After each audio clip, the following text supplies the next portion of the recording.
পশ্চিমবঙ্গের শান্ত শহরগুলোতে হঠাৎ নেমে এসেছে এক বিভীষিকা। রানীগঞ্জের ঝলমলে জুয়েলারি শোরুম হোক বা ব্যারাকপুরের ব্যস্ত রাস্তা, সবই এখন লুটতরাজ আর বারুদের গন্ধে ভারী। কোনো সাধারণ চোর ছেচর নয়, এক সুগঠিত এবং প্রশিক্ষণপ্রাপ্ত ডাকাত দল দাপিয়ে বেড়াচ্ছে রাজ্য জুড়ে। দিন দাহারে শোরুমে ঢুকে নির্বিচারে গুলি চালানো আর নিমেষেই পুলিশের নাগালের বাইরে চলে যাওয়া তাদের কাছে যেন বাম হাতের খেল। তাদের নিখুঁত পরিকল্পনা কেড়ে নিয়েছে প্রশাসনের ঘুম। প্রাথমিক তদন্তে বেরিয়ে আসে এক অদৃশ্য নিয়ন্ত্রকের নাম, যার নির্দেশে এক শহর থেকে অন্য শহরে মুহূর্তেই বদলে যাচ্ছে অপরাধের মানচিত্র। এই অদৃশ্য শত্রুকে রুখতে এবং এই বিশাল র্যাকেটকে ধ্বংস করতে প্রয়োজন ছিল এমন একজনকে যে নিয়মের তোয়াক্কা না করে অপরাধীদের ডেরায় হানা দিতে পারে। আর এমন অফিসার ডিপার্টমেন্টে আছে একজনই। কিন্তু সেই দক্ষ অফিসার কি পারবে এই দুর্ধর্ষ ডাকাতির জাল ছিঁড়ে আসল অপরাধীকে খুঁজে বের করতে, নাকি ঘাপটি মেরে থাকা কোনো শত্রু ভেস্তে দেবে সমস্ত পরিকল্পনা? বলছিলাম সম্প্রতি মুক্তিপ্রাপ্ত সিরিজ আবার প্রলয় 2 এর কথা। আগের সিজনে আমরা দেখেছি স্পেশাল ক্রাইম ব্রাঞ্চের চৌকস অফিসার অনিমেষ দত্ত কিভাবে ভেঙে দিয়েছে দুর্ধর্ষ পাচারকারী চক্রের কালো হাত। আর এবার তার সামনে এসেছে আর একটা নতুন চ্যালেঞ্জ। আপনারা সবাই তৈরি তো?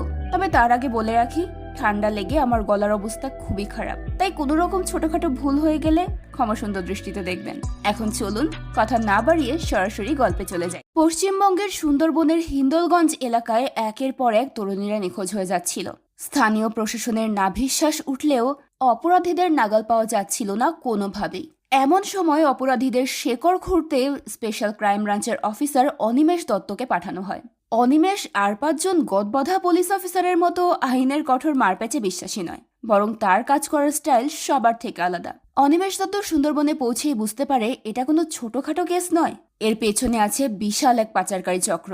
নিজের জীবন বাজি রেখে এবং প্রথাগত নিয়মের তোয়াক্কা না করে অনিমেষ সেই পাচারকারী চক্রকে গুড়িয়ে দেয়। শ্বাসরুদ্ধ করে এই কেস শেষ করার পর এবার সুন্দরবন থেকে বিদায় নেওয়ার পালা অনিমেষের। তাকে বিদায় দিতে এসেছে পুলিশের পুরো টিম, যাদেরকে সঙ্গে নিয়ে অনিমেষ সলভ করেছে এই কেসটা। একসাথে কাজ করতে গিয়ে সবার সাথেই বেশ ভালো সম্পর্ক তৈরি হয়েছিল তার। বিদায়ের সময় মাধবী নামের এক কনস্টেবল টিফিন বাটিতে করে অনিমেষের জন্য খাবার প্যাক করে দেয়, যাতে পথে ক্ষুধা লাগলে তারা খেয়ে নিতে পারে। খাবারের ব্যাগ নিয়ে অনিমেষ বোটে উঠে রওনা হয় কলকাতার উদ্দেশ্যে। সাথে আছে অনিমেষের অ্যাসিস্ট্যান্ট এবং জুনিয়র অফিসার বিতান রয়। বোট ছাড়া কিছুক্ষণ পর হঠাৎ করেই ভয়ানক ব্লাস্ট হয়। নিমিষে পুরো বোট ছিন্ন ভিন্ন হয়ে যায়। ভাগ্যক্রমে প্রাণে বেঁচে যায় অনিমেষ এবং বিতান। বোটের ভাঙা টুকরোগুলো আঁকড়ে ধরে কোনো মতে ভেসে থাকে দুজনই। কিছুক্ষণ পর দুটো উদ্ধারকারী স্পিড বোট এসে উদ্ধার করে নেয় দুজনকে। দ্রুত হসপিটাল নিয়ে যাওয়া হয় তাদেরকে। এই ঘটনার পর কনস্টেবল মাধবীকে রিমান্ডে নেওয়া হয়, কারণ তার দেওয়া টিফিন ব্যাগে ছিল বম। মাধবীকে জিজ্ঞেস করা হয় কেন সে এই কাজটা করেছে, কি উদ্দেশ্য ছিল তার। মাধবী কাঁদতে কাঁদতে বলে, কিভাবে বম আসলো আমি কিছুই জানি না, আমি কিচ্ছু করিনি। এদিকে ডিএসপি সোহিনী রয় অনিমেষ এবং মিতানকে দেখতে হসপিটালে যায়। অনিমেষের কেবিনে যেতেই তাকে দেখে খেপে যায় অনিমেষের স্ত্রী ইন্দ্রাণী। ডিএসপি যখন জিজ্ঞেস করে অনিমেষ কেমন আছে, ইন্দ্রাণী রেগে মেগে বলে, নিজেরাই তো মৃত্যুর মুখে ঠেলে দিয়েছেন, আবার এখন নিজেরাই জিজ্ঞেস করছেন কেমন আছে। যেমনই থাকুক, আজকের পর থেকে অনিমেষ আর এই ডিউটিতে জয়েন করবে না। ডিএসপি তখন আর কথা না বাড়িয়ে সেখান থেকে চলে যায়। অনিমেষকে সবসময় ভয়াবহ ক্রিমিনালদের সঙ্গে ডিল করতে হয়, আর সেই কারণে তাকে জীবনের ঝুঁকি নিয়ে কাজ করতে হয়। তাই শুরু থেকেই অনিমেষের কাজ একদমই পছন্দ নয় ইন্দ্রাণীর। আর এই ঘটনার পর তো ইন্দ্রাণীর মনে অনেক বেশি ভয় ঢুকে গেছে। তাই সে সিদ্ধান্ত নিয়েছে অনিমেষকে আর ডিউটিতে ফিরতে দেবে না। এরপরের দৃশ্যে আমরা পশ্চিমবঙ্গের রানীগঞ্জের দৃশ্য দেখতে পাই। লোকাল থানার ইন্সপেক্টর বাদল তার হবু স্ত্রী রিয়াকে নিয়ে শহরের একটা গোল্ডের শোরুমে এসেছে বিয়ের শপিং করতে। বাদল রিয়াকে শোরুমে ঢুকতে বলে বাইকটা পার্ক করতে যায়। রিয়া গোল্ডের শোরুমে ঢুকলে দেখতে পায় ওই শোরুমে ডাকাত ঢুকেছে। শোরুমের কর্মচারী থেকে শুরু করে কাস্টমার সবাইকে আটকে রেখেছে ডাকাতরা। রিয়াকে দেখে ডাকাতরা তাকেও বাকিদের সঙ্গে বসে পড়তে বলে, কিন্তু রিয়া প্রচন্ড ভয় পেয়ে পালানোর চেষ্টা করে। তাই একজন ডাকাত পেছন থেকে তাকে গুলি করে দেয়। এরপর রিয়াকে টেনে হিচড়ে দোকানের ভেতরে নিয়ে যায়। এই দৃশ্য চোখে পড়ে বাদলের। সে ডাকাতদেরকে উদ্দেশ্য করে গুলি ছুড়তে শুরু করে। ডাকাতরাও তাকে উদ্দেশ্য করে পাল্টা গুলি ছোড়ে। এক পর্যায়ে তারা শোরুমের সমস্ত গোল্ড নিয়ে পালিয়ে যায়। ডাকাতরা সংখ্যায় বেশি থাকায় বাদল একা তাদেরকে ধরতে পারেনি। ওরা চলে যাওয়ার পর বাদল রিয়াকে হসপিটালে নিয়ে যায়। ডাকাতির এই ঘটনা মিডিয়ায় আসলে তোলপাড় শুরু হয়ে যায় পুরো রানীগঞ্জে। এরপর আমরা রানাঘাটের দৃশ্য দেখতে পাই। রানাঘাট থানার ওসি গণেশ দাসের কাছে খবর আসে রানাঘাটে একটা জুয়েলারি শপে ডাকাতি হচ্ছে। গণেশ দ্রুত তার টিমকে নিয়ে ছুটে যায় সেখানে। পুলিশের সাথে চরম গোলাগুলি হয় ডাকাতের। এক পর্যায়ে ডাকাতরা পালিয়ে যেতে শুরু করলে পুলিশ তাদেরকে ধাওয়া করে। গণেশ সেখানে দুজন ডাকাতকে ধরতে সক্ষম হয়। সে ওদেরকে রিমান্ডে নিয়ে জিজ্ঞেস করে ডাকাত গ্রুপের লিডারকে, কার আন্ডারে সব জায়গায় এমন ডাকাতি হচ্ছে। মার খেয়ে একজন ডাকাত বলে দেয় যে নেতাজির আন্ডারে হচ্ছে এসব কাজ। এই ঘটনার পর ডিএসপি কয়েকজন পুলিশ অফিসারকে নিয়ে মিটিং করে। অফিসাররা জানায় যে এই ব্যাপারে তারা কোনো ইনফরমেশন কালেক্ট করতে পারেনি। সেখানে গীতা নামের একজন লেডি অফিসার জানায় যে এটা অনেক বড় একটা র্যাকেট। এই র্যাকেট শুধুমাত্র ডাকাতির কাজ করছে না, এরা সারা দেশে smuggling, arm dealing, human trafficking, ডাকাতি সবকিছুই করছে। বর্তমানে ওদের টার্গেট বেঙ্গল। ডিএসপি বলে আমাদেরকে যত দ্রুত সম্ভব ওদের বিরুদ্ধে ব্যবস্থা নিতে হবে। তাই ডিএসপি গীতাকে বলে একটা স্পেশাল টিম তৈরি করতে। সেখানে অন্য একজন পুলিশ অফিসার সাজেস্ট করে স্পেশাল ক্রাইম ব্রাঞ্চের অফিসার অনিমেষ দত্তকে এই টিমে রাখতে। সে সব কেস খুব ভালোভাবে হ্যান্ডেল করতে পারবে। সে এখন তার গ্রামের বাড়ি ব্যারাকপুরে আছে। তাকে ডেকে নেওয়াটাই এই কেসের জন্য সব থেকে ভালো হবে। ডিএসপি সেটা শুনে একটু চিন্তায় পড়ে যায়, কারণ অনিমেষের ওয়াইফ তাকে ডিউটিতে জয়েন করতে দেবে না। সে পুলিশ দেখলেই তেড়ে আসে। ডিএসপি গীতাকে অনিমেষের ব্যাপারটা হ্যান্ডেল করে তাকে এই কেসে ইনভলভ করার জন্য রাজি করতে বলে। এর পরের দৃশ্যে আমরা অনিমেষকে দেখতে পাই। স্ত্রীর কথা মেনে নিয়ে অনিমেষ আর ডিউটিতে জয়েন করে না। সে এখন বাড়িতে বসে কুকিং করে, হোম ডেলিভারি সার্ভিস দেয়, আবার কুকিং এর ভিডিও বানায়। আজও সে এই একই কাজ করছে। এমন সময় গীতা অনিমেষের বাড়িতে হাজির হয়। ইন্দ্রাণী গীতার পরিচয় জানতে পেরে রেগে গিয়ে বলে, আপনাদের ডিপার্টমেন্টের সঙ্গে অনিমেষের কোনো সম্পর্ক নেই, আপনি চলে যান। এই পরিস্থিতিতে অনিমেষকে প্রয়োজন ডিপার্টমেন্টের। কিন্তু ইন্দ্রাণী কিছুতেই রাজি হয় না। সে বলে, আপনারা এখনো বের করতে পারেননি বোটে কে ব্লাস্ট করিয়েছিল। কোন ভরসায় আমি অনিমেষকে যেতে দেব? গীতা বলে, এটা অনেক বড় একটা র্যাকেট, ওদের শেকড় পর্যন্ত যেতে তো সময় লাগবে। এরই মাঝে গীতার কাছে একটা ফোন আসে যে আরো একটা ডাকাতি হয়েছে, আর এবার হয়েছে ব্যারাকপুরে। তাই গীতা আর ইন্দ্রাণীর সঙ্গে কথা না বাড়িয়ে দ্রুত সেখান থেকে বেরিয়ে যায়। ওদিকে অনিমেষ গীতার কাছ থেকে খবরটা পেয়ে বেশ চিন্তায় পড়ে যায়। সে চায় ডিপার্টমেন্টের জন্য কাজ করতে, কিন্তু ইন্দ্রাণীকে উপেক্ষা করে সে কোনো সিদ্ধান্তও নিতে পারছে না। অনিমেষ বিরক্ত হয়ে টিভি খোলে। টিভিতে নতুন ডাকাতের নিউজ দেখানো হচ্ছিল। সঞ্জয় নামের এক ব্যবসায়ী তার ছেলেকে নিয়ে বাড়ি ফিরছিল। পথে ডাকাতরা তাদের গাড়িতে অ্যাটাক করে। ডাকাতরা সঞ্জয় এবং তার 8 বছর বয়সী বাচ্চা ছেলেটাকে হত্যা করে টাকা পয়সা ছিনিয়ে নিয়ে পালিয়ে যায়। এরপর আমরা সঞ্জয়ের বাড়ির দৃশ্য দেখতে পাই। একসাথে স্বামী আর সন্তানের ডেড বডি দেখে কান্নায় ভেঙে পড়েছে সঞ্জয়ের স্ত্রী। সেখানে ব্যারাকপুর থানার ইন্সপেক্টর দামিয়ন্তীও উপস্থিত আছে। পুলিশ ডেড বডি বুঝিয়ে দিয়ে চলেই যাচ্ছিল, তখনই সেখানে উপস্থিত হয় নির্ঝর সিং নামের এক পলিটিক্যাল লিডার। সে ডেড বডির ওপর ফুল দিয়ে অনেক সিম্প্যাথি দেখায়। মন থেকে কষ্ট না পেলেও এমন একটা ভাব নেয় যেন এই ঘটনায় তার কষ্টে বুকটা ফেটেই যাচ্ছে। সে পুলিশ ডিপার্টমেন্টকে নিন্দা জানিয়ে বলে পুলিশ তাদের হাতে চুরি পড়ে বসে আছে। এরপর সে বলে, পুলিশ যদি ডাকাতদেরকে ধরতে নাই পারে তাহলে আমাকে বলুক, আমি 24 ঘন্টার মধ্যেই ডাকাতদেরকে এখানে এনে উপস্থিত করব। পুলিশকে আর একটু গালাগালি করে নির্ঝর সিং সেখান থেকে চলে যায়। এদিকে সঞ্জয় এবং তার ছেলের মৃত্যুর পর স্থানীয় লোকজন ক্ষেপে ওঠে। ছেলেটা যেই স্কুলে পড়তো সেই স্কুলের স্টুডেন্টরা অপরাধীদের দ্রুত বিচার চেয়ে প্রতিবাদের মিছিল করে। সেই মিছিলে অনিমেষের ছেলে বরুণও যোগ দেয়। বরুণকে মিছিলে দেখে তার ক্লাসমেট বলে, তুই মিছিলে কি করছিস? তোর বাবা না পুলিশ? এই মিছিল পুলিশদের বিরুদ্ধে। বরুণ বলে, আমার বাবা পুলিশ ছিল, এখন রিটায়ার করেছে। সে পুলিশ ছিল বলে কি আমি অন্যায়ের বিরুদ্ধে বিচার চাইতে পারবো না? ছেলেটা বলে, দেশের মানুষ গুলি খেয়ে মরছে আর তোর বাবা অনলাইনে রান্নাবাটি খেলছে, তোদের কোনো অধিকার নেই মিছিলে থাকার। এই বলে ছেলেটা বরুণকে সেখান থেকে বের করে দেয়। বরুণ রাগে গজগজ করতে করতে বাড়ি ফিরে তার মায়ের সঙ্গে রাগারাগি করতে শুরু করে, কারণ তার কারণেই অনিমেষ ডিউটিতে যেতে পারছে না। ইন্দ্রাণী বলে, তুই ভালো করেই জানিস তোর বাবার সঙ্গে কি ঘটেছিল, এরপরেও কিভাবে তাকে ডিউটিতে যেতে বলিস? বরুণ বলে, বাবার সাথে যেটা ঘটেছে সেটা খারাপ ছিল, ঠিক আছে, কিন্তু আজ ওই বাচ্চা ছেলেটার সঙ্গে যেটা ঘটলো সেটা কি ঠিক? ওর জায়গায় তো আজ আমিও থাকতে পারতাম। ছেলেকে চেঁচামেচি করতে দেখে অনিমেষ এগিয়ে এসে তাকে থামিয়ে দেয়। বরুণ চিৎকার করে বলে, আমি জানি এই লাইফে তুমি খুশি নও, তুমি ডিউটি করতে পারলে খুশি থাকতে। অনিমেষ তখন তাকে বলে, আমি ভালো আছি। এটা বলে সে মুখ ভার করে আবারও কুকিং করতে চলে যায়। ছেলের কথা শুনে ইন্দ্রাণীও রিয়েলাইজ করতে পারে অনিমেষকে এভাবে বাড়িতে আটকে রেখে সে অনেক বড় ভুল করছে। দেশের মানুষের সেফটির জন্য অনিমেষের ডিউটিতে জয়েন করাটা জরুরি। ইন্দ্রাণী অনিমেষের কাছে গিয়ে নিজের ভুল স্বীকার করে এবং অনিমেষকে আবারও ডিউটিতে জয়েন করতে বলে। অন্যদিকে ডিএসপি আবারও পুলিশ অফিসারকে ডেকে মিটিং করে। পরিস্থিতি একেবারে কন্ট্রোলের বাইরে চলে গেছে। কেউ এটাই ভেবে পাচ্ছে না যে কিভাবে বন্ধ করবে এই ডাকাত গ্রুপের তাণ্ডব। এমন সময় অনিমেষ হাজির হয় সেখানে। সে জানায় সে আবারও ডিউটি জয়েন করতে চায়। ডিএসপি তখন তাকে জিজ্ঞেস করে, তুমি কিভাবে এই কেসটা হ্যান্ডেল করতে চাচ্ছ? অনিমেষ বলে, তার কাজের জন্য একটা স্পেশাল টিম আর একটা স্পেশাল সেটআপ প্রয়োজন। ডিএসপি বলে, যা করার করো, কিন্তু যত দ্রুত সম্ভব এই র্যাকেট ভেঙে দাও আর তাদের লিডার ওই নেতাজিকে অ্যারেস্ট করে আমার সামনে এনে দাঁড় করাও। তবে মনে রেখো, কোনো সাধারণ মানুষের ক্ষতি যেন না হয়। অনিমেষ কথা দেয় কোনো সাধারণ মানুষের ক্ষতি হবে না। এর পরের দৃশ্যে আমাদেরকে 2023 সালের একটা ঘটনা দেখানো হয়। এক নববধূ বিয়ের দিন গয়না খুঁজতে গিয়ে দেখে তার ঘরে কোথাও গয়না নেই। গয়নাগুলো খুঁজতে খুঁজতে গিয়ে সে দেখে ঘরের বিভিন্ন জায়গায় লুকিয়ে আছে একদল ডাকাত। ডাকাতদেরকে দেখে সে ভয়ে পালানোর জন্য চেষ্টা করে। তখন ডাকাতরা তার মুখ চেপে ধরে। ওই সময় মেয়েটার হাজবেন্ড এসে মেয়েটাকে বাঁচানোর চেষ্টা করলে ডাকাতরা তার গলা কেটে তাকে হত্যা করে। আর মেয়েটা নিজেকে ডাকাতদের হাত থেকে ছাড়ানোর চেষ্টা করলে বেলকনি থেকে নিচে পড়ে যায়, আর তাতে মেয়েটার মৃত্যু হয়। সিন প্রেজেন্টে চলে আসে। অনিমেষ তার কাজের জন্য একটা পুরনো পুলিশ কোয়ার্টার সিলেক্ট করেছে, সাথে এটাও সিলেক্ট করে ফেলেছে যে তার টিমে কে কে থাকবে। একে একে অনিমেষের স্পেশাল টিমের অফিসাররা আসতে শুরু করে। এই স্পেশাল টিমে আছে অনিমেষের পুরনো অ্যাসিস্ট্যান্ট বিতান, রানীগঞ্জ থানার ইন্সপেক্টর বাদল, রানাঘাট থানার ইন্সপেক্টর গণেশ, ব্যারাকপুর থানার ইন্সপেক্টর দামিয়ন্তী এবং করালি। সবাই একত্রিত হওয়ার পর ডিসিপি সোহিনী এবং গীতা সবার সঙ্গে একবার দেখা করে। ডিসিপি অনিমেষকে বলে কেসের আপডেট যেন টাইম টু টাইম গীতাকে জানানো হয়। অনিমেষ বলে, আমার সিস্টেম এখনো এতটাও আপডেট না যে এখানে কি হবে না হবে সেটা সাথে সাথে হেডকোয়ার্টারে খবর পৌঁছে যাবে। এক কথায় অনিমেষ বুঝিয়ে দিল যে সে কারো আন্ডারে কাজ করবে না, নিজের মতো করে নিজের স্পেশাল টিমটা নিয়ে সে কাজ করবে। গীতা ব্যাপারটা বুঝতে পেরে বলে, ঠিক আছে, আমি আমার মতো বুঝে নেব।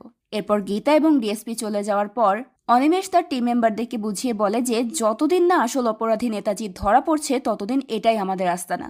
এই জায়গার ব্যাপারে বা এখানকার লোকেশন কেউ কারোর সঙ্গে শেয়ার করবেন না, এমনকি বাড়ির লোকেদের সঙ্গেও নয়। এরপর সবাইকে ফ্রেশ হওয়ার জন্য একটা ছোট্ট ব্রেক দেওয়ার পর অনিমেষ কেস নিয়ে কাজ করতে শুরু করেন। অনিমেষ সবকিছু মনিটর করার দায়িত্ব দেয় বিতানকে, আর বাকিদেরকে দায়িত্ব দেয় ফিল্ডে গিয়ে এভিডেন্স কালেক্ট করার। সবাইকে দায়িত্ব বুঝিয়ে দিয়ে অনিমেষ বলে, সবার আগে যে যে জায়গায় ডাকাতি হয়েছে সেই সব জায়গায় গিয়ে সিসিটিভি ফুটেজ কালেক্ট করতে হবে। অনিমেষের কথা মতো সবাই সিসিটিভি ফুটেজ কালেক্ট করে। গণেশ যে দুজন ডাকাতকে ধরেছিল তাদের কাছ থেকে পাওয়া এভিডেন্সগুলো সে অনিমেষকে দেয়। আর বাদল ডাকাতের ব্যবহার করা কিছু সিম কালেক্ট করেছে। তদন্ত করে জানতে পেরেছে এই সিমগুলো ডাকাতদের নিজেদের আইডি ইউজ করে কেনা হয়নি। এরা মূলত বিভিন্ন জায়গায় গিয়ে বিনামূল্যে সিম দেওয়ার নাম করে মানুষদের ইনফরমেশন কালেক্ট করে সেগুলোর মাধ্যমে সিম অ্যাক্টিভ করেছে। করালি জানায় যে সে একজনকে চেনে যে ইলিগাল সিম সাপ্লাই করে। তখন অনিমেষের পারমিশন নিয়ে বাদল আর করালি প্রীতম নামের ওই ব্যক্তিকে তুলে নিয়ে আসে।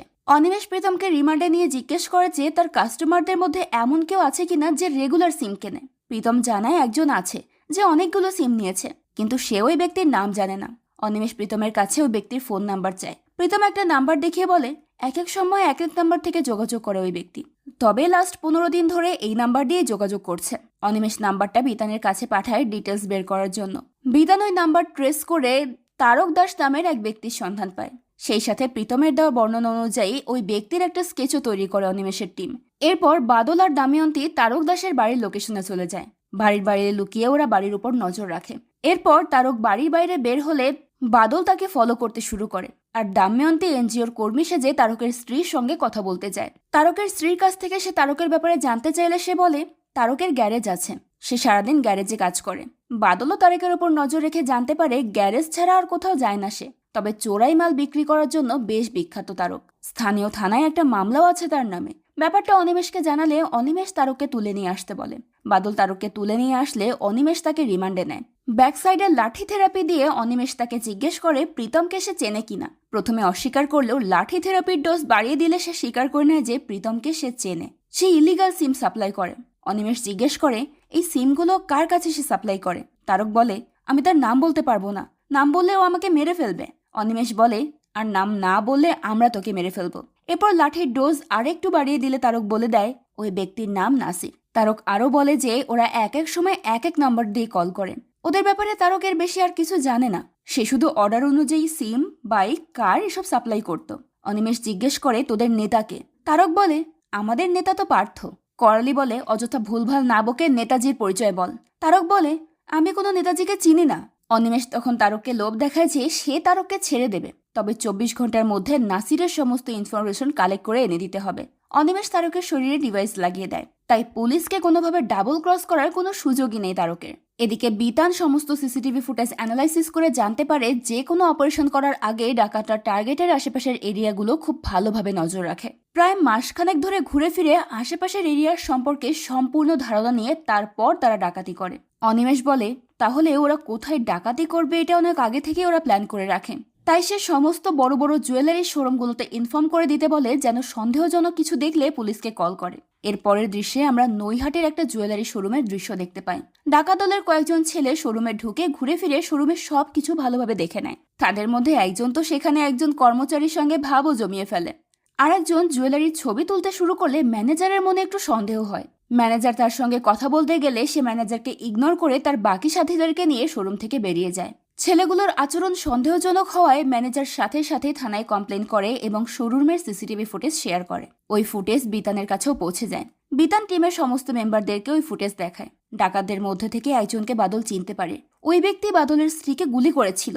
বাদল হাইপার হয়ে বলে, ওকে আমি ছাড়বো না। অনিমেষ তখন বাদলকে শান্ত করে বলে, এটা পার্সোনাল রিভেঞ্জ নেওয়ার সময় নয়, ডাকাতদের পুরো র্যাকেটকে উপড়ে ফেলতে হবে, আর আমাদের নেক্সট টার্গেট হবে নৈহাটি। আর এই কথাটা দামিয়ান্তে একটা ব্যক্তিকে কল করে জানিয়ে দেয়। তবে কলটা কাকে করলো এটা আমরা পরে জানতে পারবো। এর পরের দৃশ্যে আমরা ডাকাত দলের 3 জন ব্যক্তিকে দেখতে পাই। ওরা জ্যোতি নামের একটা মেয়েকে নিয়ে একটা নিরিবিলি জায়গায় যায়। 3 জনের মধ্যে একজন হচ্ছে রবি, আর জ্যোতি হচ্ছে ওই রবির ওয়াইফ। ডাকাতের কাজের জন্য রবিকে সব সময় বাইরে বাইরে থাকতে হয়। পরিবারের সঙ্গে বেশি সময় সে থাকতে পারে না। তাই জ্যোতি রবির সঙ্গে দেখা করতে এখানে এসেছে। ওরা যখন সময় কাটাচ্ছিল সেই সময় হঠাৎ করে পুলিশ সেখানে চলে আসে। ওরা পুলিশকে দেখে পালাতে শুরু করে। পুলিশ ওদেরকে তাড়া করে। 3 জনের মধ্যে একজনকে পুলিশ ধরতে পারে। বাকি 2 জন নদীতে ঝাঁপ দেওয়ায় পুলিশ তাদেরকে ধরতে পারে না। এদিকে বিতান জানায় কিছুদিন ধরে নৈহাটির ওই জুয়েলারি শোরুমের আশেপাশে একটা বাইক ঘোরাঘুরি করছে। ওই একই বাইক অন্য লোকেশনগুলোতেও রেগুলার দেখা যায়। অনিমেষ ওই জায়গার লোকেশন জেনে নেয়। এরপর পুরো টিম নিয়ে সেখানে উপস্থিত হয়। সিসিটিভি ফুটেজ থেকে ডাকাতদের ছবি কালেক্ট করার পর ওরা পুরো এলাকায় খোঁজ নেয়। এক পর্যায়ে জানতে পারে মোট 6 জন ডাকাত ওই এলাকায় একটা মেস বাড়ি নিয়ে থাকে। অনিমেষ তার টিমকে নিয়ে ওই মেস বাড়িতে চলে যায়। এই মেস বাড়িটা এক বৃদ্ধর। তার আবার স্মৃতিশক্তি লোপ পেয়েছে, কিছুই মনে রাখতে পারে না। বৃদ্ধের কাজের মেয়েই সবকিছু মেনটেন করে। অনিমেষ তাদেরকে জিজ্ঞেস করে যে ওই 6 ব্যক্তিকে ঘর ভাড়া দেওয়ার সময় তারা কোনো আইডি প্রুফ রেখেছিল কিনা। কাজের মেয়ে জানায় রাখা হয়নি।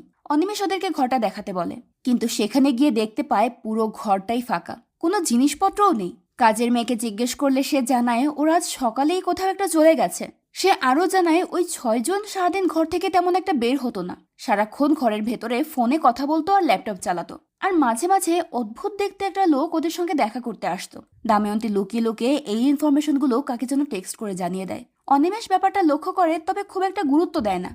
সে দাময়ন্তীকে বলে কাজের মেয়ের কাছ থেকে ডিটেলসগুলো শুনে স্কেচ তৈরি করতে। এরপর অফিসে ফিরে অনিমেষ ওই 6 জনের ব্যাপারে ডিসকাস করে। বাদল বলে, এমনও তো হতে পারে ওরা আমাদেরকে কনফিউজ করার জন্য ইচ্ছাকৃতভাবে আমাদের ফোকাস নৈহাটির দিকে রেখেছে, আর ওরা হয়তো এর মাঝে অন্য কোথাও ডাকাতি প্ল্যান করছে। অনিমেষ বলে, আমার সেটা মনে হয় না, কারণ লোকেশন সিলেক্ট করার ব্যাপারে ওরা অনেক সতর্ক। পালানোর জন্য অনেকগুলো এক্সিট পয়েন্ট আছে, এমন জায়গাতেই ওরা অপারেশন চালায়। এরপর অনিমেষ বিতানের কাছে তারকের আপডেট জানতে চায়। বিতান জানায় তারকের ফোনে একটা নাম্বার থেকে বারবার কল আসছে। ওই ব্যক্তির নাম নাসির। হতে পারে আজ তারকের কোনো ইম্পর্টেন্ট ডেলিভারি ডেট আছে, আর তাই এতবার কল আসছে। অনিমেষ তখন নাসিরের লোকেশন ট্রেস করতে বলে।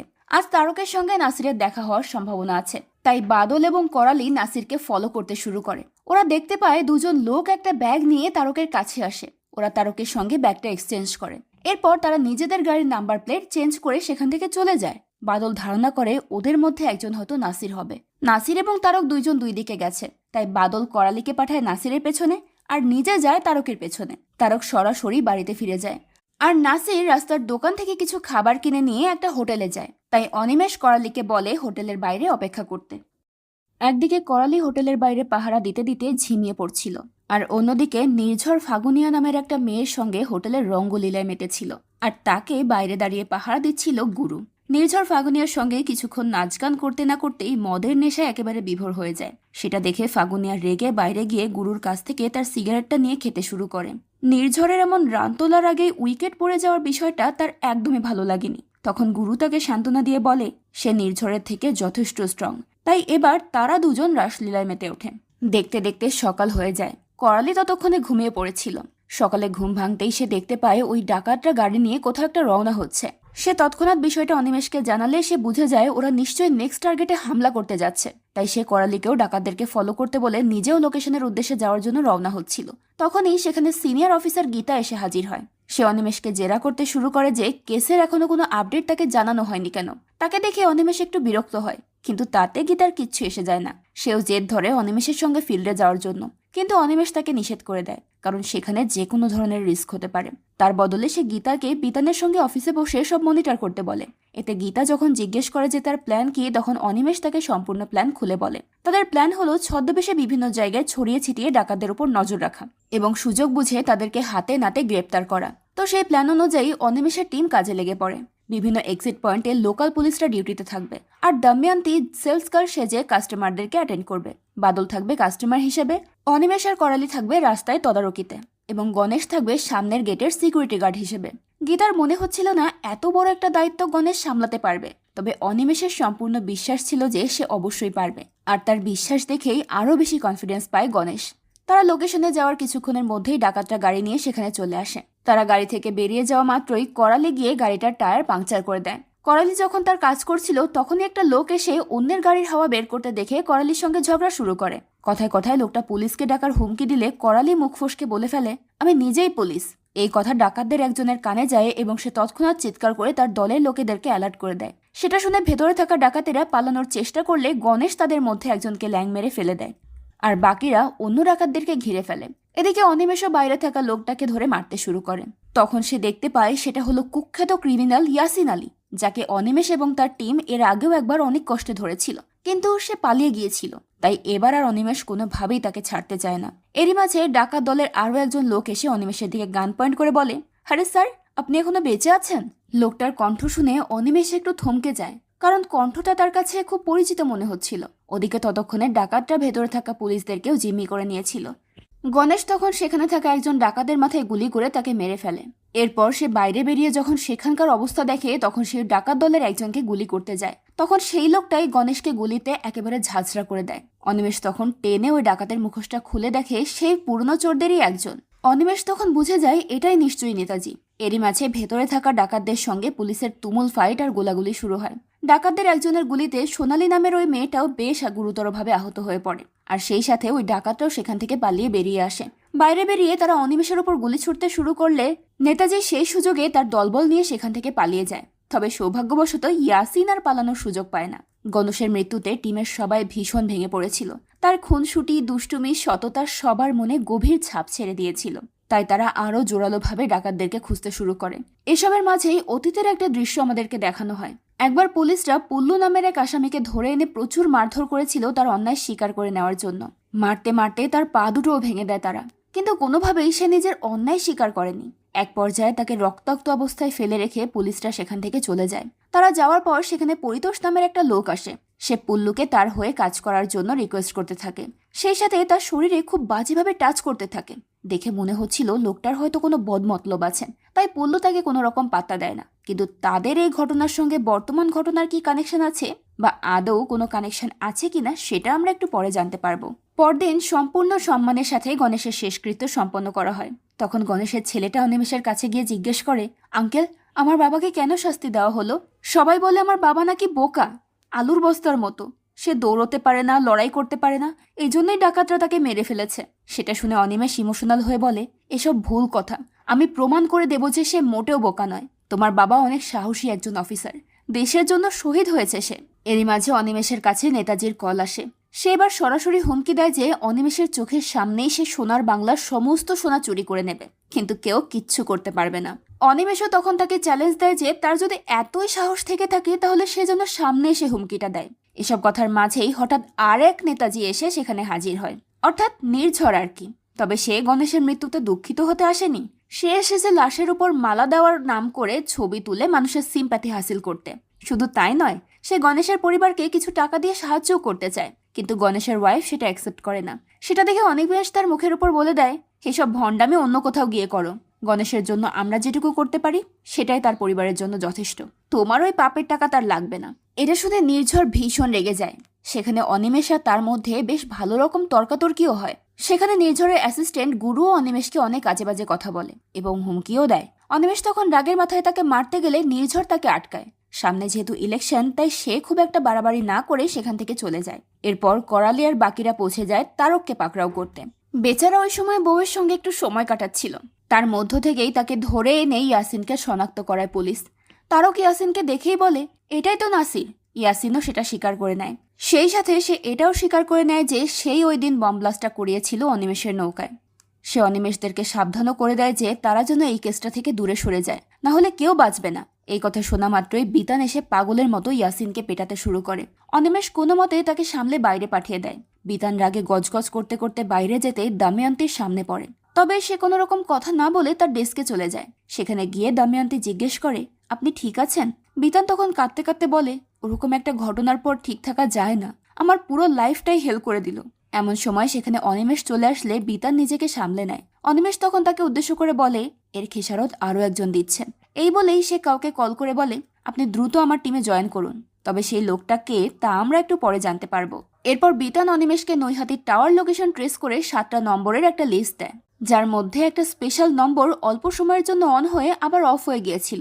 বিতান নাম্বারটা ট্রেস করে জানতে পারে সেটা ফ্রিকুয়েন্টলি লোকেশন চেঞ্জ করছে। রানাঘাট আর রানীগঞ্জেও নাম্বারটা অ্যাক্টিভ ছিল। অনিমেষ ব্যাপারটাতে খুব একটা গুরুত্ব না দিয়ে বলে, এটা নিশ্চয়ই কোনো পার্সোনাল নাম্বার হবে, পুলিশ হোক বা ক্রিমিনাল, বউ ফোন করলে ধরতেই হয়। বিতান তখন ওই নাম্বারের মালিকের খোঁজ করতে লেগে পড়ে। এরই মাঝে দময়ন্তী জানায় যে শোরুমের ওই সোনালী নামের মেয়েটাকে যখন হসপিটালে নিয়ে যাওয়া হয় তখন সে খুব অদ্ভুত আচরণ করছিল এবং প্যানিকও করছিল। অনিমেষ তখন দময়ন্তীকে নিয়ে পৌঁছে যায় হসপিটালে। সেখানে গিয়ে সে সোনালীকে বলে, দেখো মা, ওই ডাকাতদের ব্যাপারে তুমি যদি কিছু জানো তাহলে বলো, আমি প্রমিস করছি তোমার কোনো ক্ষতি হতে দেব না। এই কথা শুনে সোনালী হাউমাউ করে কেঁদে উঠে বলে, ওদের মধ্যে একজনকে আমি চিনি, আমাকে ওর নাম সাগর বলেছিল, তবে ওর আসল নাম আমি জানি না। ওর কাছে আমার একটা ভিডিও আছে, সেটা দিয়েও আমাকে ব্ল্যাকমেল করছে। তখন জানা যায় সাগর ওদিনের পর থেকে সোনালীর পেছনে উঠে পড়ে লাগে। সে সোনালীকে প্রেমের জালে ফাঁসিয়ে বিয়ের প্রলোভন দেখিয়ে তাকে একটা হোটেল রুমে নিয়ে গিয়ে তার সঙ্গে জোর জবরদস্তি করার চেষ্টা করে। যদিও সোনালী তাকে পছন্দ করত, তবে এই ব্যাপারটা তার মোটেও ভালো লাগেনি। বেচারি সেখান থেকে পালানোর চেষ্টা করলে সাগর জোর করে তার সম্মানহানি করে আর সেটার ভিডিও বানিয়ে তাকে ব্ল্যাকমেল করতে। অনিমেষ তখন সোনালীর মাধ্যমে সাগরকে শনাক্ত করিয়ে নিয়ে সেখান থেকে চলে যায়। বাইরে বেরিয়ে অনিমেষ দময়ন্তীকে বলে, তুমি বিতানের দেওয়া নাম্বারগুলো চেক করে দেখো ওর মধ্যে সাগরের নাম্বার পাও কিনা। খুঁজে পেলে লোকেশন ট্র্যাক করে ওকে তুলে আনো। আর বিতানকে ফোন করে দেখো ও নেতাজির লোকেশন পেল কিনা। দময়ন্তী তার কথা মতো কাজে লেগে পড়ে।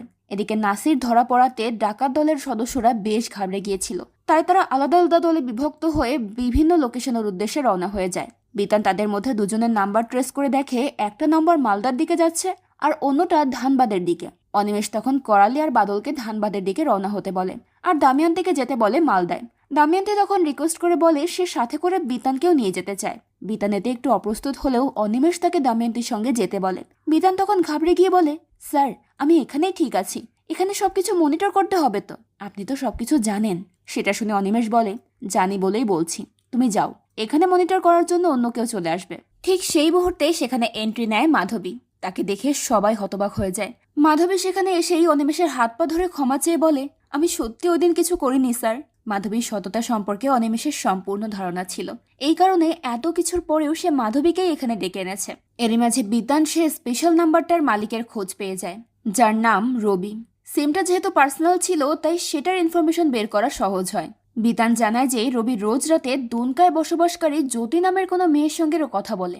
এরপর অনিমেষ মাধবীকে মনিটরিং এর দায়িত্ব দিয়ে বিতানকে পাঠায় দময়ন্তীর সঙ্গে। ততক্ষণে সাগর আর তার সঙ্গীরা মালদায় পৌঁছে গিয়েছিল। সেখানে গিয়ে প্রথমেই সে তার গার্লফ্রেন্ডের সঙ্গে দেখা করে। ওই দিনই সাগরের সঙ্গে তার গার্লফ্রেন্ডের বিয়ে হওয়ার কথা ছিল, এই কারণে মেয়েটা এতক্ষণ উদাস হয়ে বসেছিল আর এখন সাগরকে পেয়ে সে খুব খুশি হয়ে যায়। ওদিকে বাদলরা ধানবাদে পৌঁছে গিয়ে ওই লোকেশনের চারপাশে ডাকাতদেরকে খুঁজতে শুরু করে। ডাকাতদের মধ্যে 2 জন সেখানে ক্যারাম খেলছিল। বাদলকে সেখানে দেখা মাত্রই তাদের মধ্যে একজন তাকে চিনে ফেলে এবং পালাতে শুরু করে। বাদল তাকে ধাওয়া করতে করতে নদীর পাড়ে গিয়ে আটকায়। বাদলের চোখের সামনে তখন রিয়ার মৃত্যুর ওই দৃশ্যটা ভাসছিল, তাই সে ওই ছেলেটাকে গান পয়েন্টে রেখে জিজ্ঞেস করে, নেতাজি কে আর সে কোথায় আছে। কিন্তু ছেলেটা কোনো উত্তর দিতে পারে না। সে বারবার রিকোয়েস্ট করে তাকে গুলি না করার জন্য, কিন্তু বাদল তার কোনো কথায় পাত্তা না দিয়ে তার মাথা বরাবর গুলি করে তাকে মেরে ফেলে। এরপর আমরা সেন্ট্রাল জেলের একটা দৃশ্য দেখতে পাই, যেখানে পুলিশ অফিসার পুল্লুকে নিয়ে কোর্টে যাচ্ছিল। তখনই সেখানে 2টো হেলমেট পরা লোক এসে পুলিশদের উপর অ্যাটাক করে দেয়। 2 পক্ষের ভয়ঙ্কর গোলাগুলিতে অনেক পুলিশ মারা যায়। সবশেষে পুল্লু জেলারকেও মেরে ওই লোকদের সঙ্গে যেতে থাকে, কারণ সে ভেবেছিল ওই লোকগুলো তাকে জেল থেকে ছাড়াতে এসেছে। কিন্তু পরক্ষণেই তারা পুল্লুর ভুল ভাঙিয়ে দিয়ে বলে, আমরা এখানে তোমাকে ছাড়াতে আসিনি, শুধু জানাতে এসেছি যে তুমি এখন থেকে জেলে থেকেই আমাদের হয়ে কাজ করবে, আর বাইরের দিকটা আমরা সামলাবো। তখন পুল্লু বিরক্ত হয়ে আবারও পুলিশ ভ্যানে গিয়ে বসে। ওদিকে অনিমেষ যখন ফোনে সবাইকে ইনস্ট্রাকশন দিচ্ছিল তখনই সেখানে গীতা চলে আসে। অনিমেষ তাকে দেখে একটু টিটকারি দিয়ে বলে, আবারও আপডেট নিতে চলে এসেছেন ম্যাডাম? তখন গীতা রেগে বলে, আমি আমার কাজ করতে এসেছি। ওরা আমাদের একজনকে মেরেছে, আমরা ওদের 4 জনকে মারবো। আমি এখন আর কোনো আপডেট চাই না, আমি ওদের ডেড বডি চাই। অনিমেষ তখন জানায় অলরেডি একজন মারা গেছে, আর এখন তারা দ্বিতীয় টার্গেটের পেছনে আছে। ততক্ষণে বাদলরা দ্বিতীয় ছেলেটাকে খুঁজতে খুঁজতে একটা কলোনি থেকে তাকে পেয়ে যায় এবং তাকে অ্যারেস্ট করে অনিমেষকে জানিয়ে দেয়। এরই মাঝে মাধবী ও নেতাজির একটা লিড খুঁজে বের করে। জ্যোতি নামের ওই মেয়েটা আসলে রবির ওয়াইফ ছিল, আর ওই রবি হচ্ছে নেতাজি। তাদের দুজনের কথোপকথন থেকে অনিমেষটা জানতে পারে যে নেতাজি ওই রাতেই বাড়ি ফিরবে। তাই অনিমেষ তৎক্ষণাৎ রবি বাড়িতে যাওয়ার জন্য প্রস্তুতি নিতে শুরু করে। গীতা তখন তার সঙ্গে যাওয়ার জন্য জেদ ধরে বসে।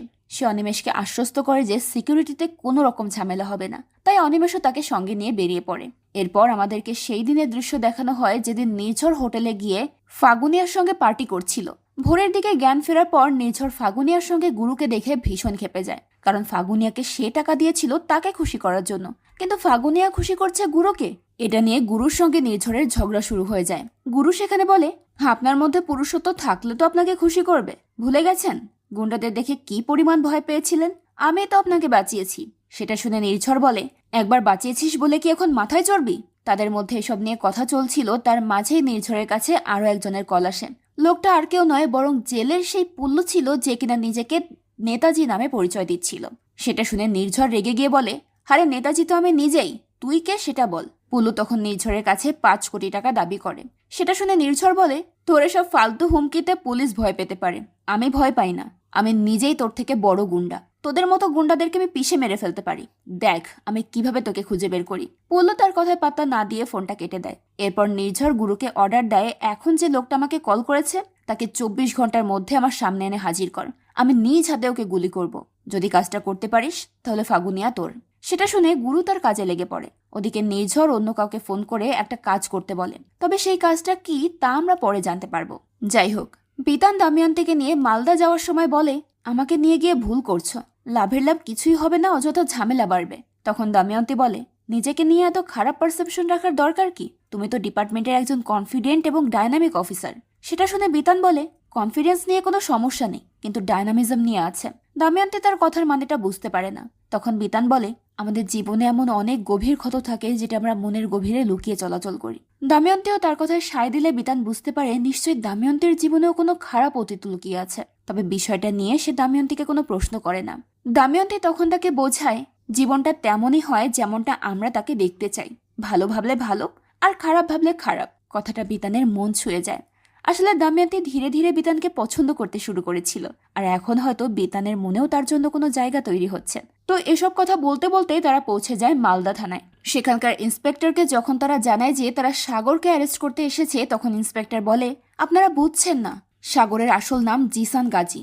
আজ মালদার সবথেকে বড় ডন আকাশের মেয়ের সঙ্গে তার বিয়ে।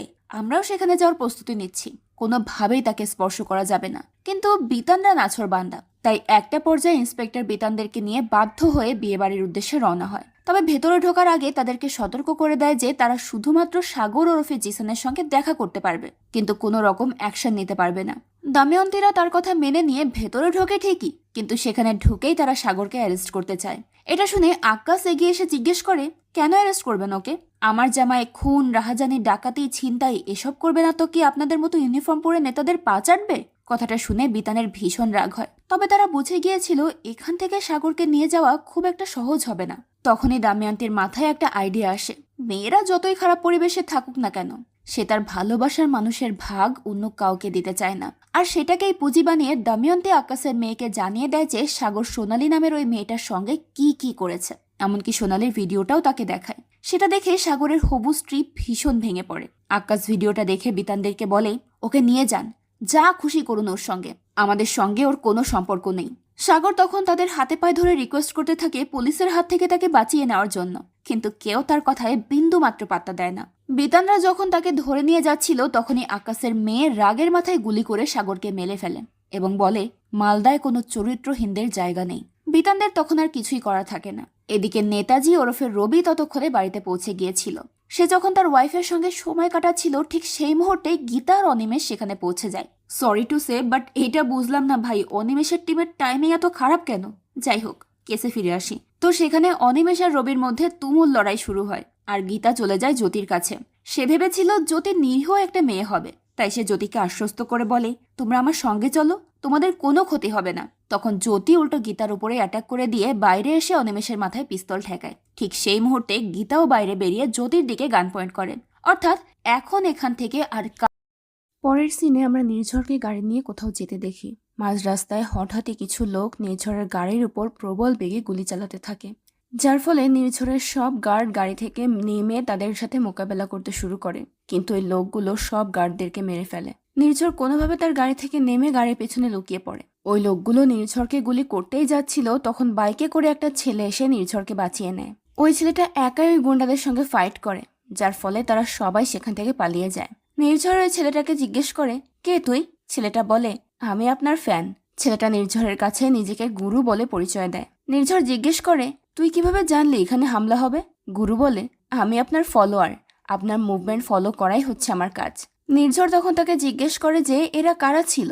গুরু তার এই প্রশ্নের কোনো অ্যান্সার না দিয়ে বলে, আপনার বিজনেস পার্টনার আপনাকে ডাবল ক্রস করেছে। নির্ঝর তাকে জিজ্ঞেস করে সে কি চায়। গুরু বলে, আপনার হাত আমার মাথার উপর থাকলেই যথেষ্ট। নির্ঝর তখন গুরুকে তার বডিগার্ড হিসেবে নিজের সাথেই রেখে নেয়। এদিকে অনিমেষ নেতাজি ওরফে রবিকে ধরে থানায় নিয়ে আসে, কিন্তু রবি তার কথার কোনো উত্তর না দিয়ে উল্টো তাকে গালি দিচ্ছিল আর তাকে ছেড়ে দিতে বলছিল। অনিমেষ তখন রবির স্ত্রী আর সন্তানকে সেখানে হাজির করে। রবি রেগে অনিমেষকে বলে তার ছেলেকে এখান থেকে নিয়ে যেতে, কিন্তু অনিমেষ বলে, কেন? তার তো জানা উচিত তার বাবা কি করে। অনিমেষ রবির ছেলেকে তার করা অন্যায়ের ব্যাপারে বলতেই যাচ্ছিল। রবি অনেক চিৎকার করে তাকে এটা করতে মানা করে। অনিমেষ তখন রবিকে বলে, কেন?